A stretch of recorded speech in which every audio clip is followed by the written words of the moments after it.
welcome to Taste of Tang. It's Tang Yun. Yesterday I went to the farmer's market and bought these pumpkin flowers. So today I will make a special dish. I will stuff the ground chicken in these flowers. It's very delicious.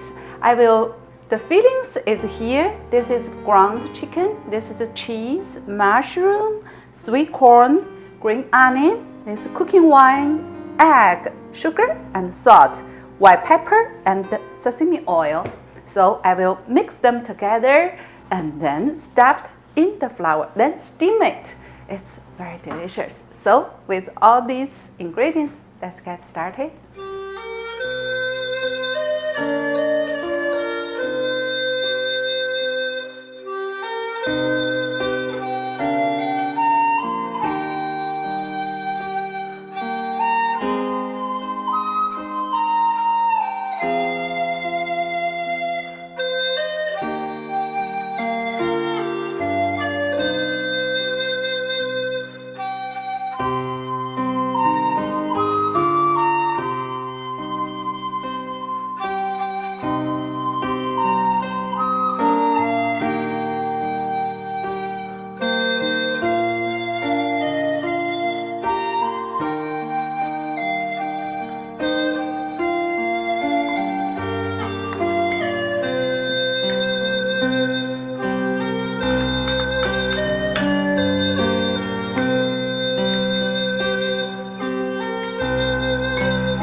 Our stuffed pumpkin flowers is done now.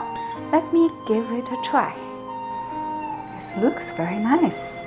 It tastes very delicious. You can feel the chicken and the cheese, the mushrooms flavor inside. And the most important is flour. It can give you more beauty and benefit your skin and give you energy. Hope you like my dish today. If you like it, give me a big thumbs up and please subscribe to my channel. I'd like to see you in my next video. Bye!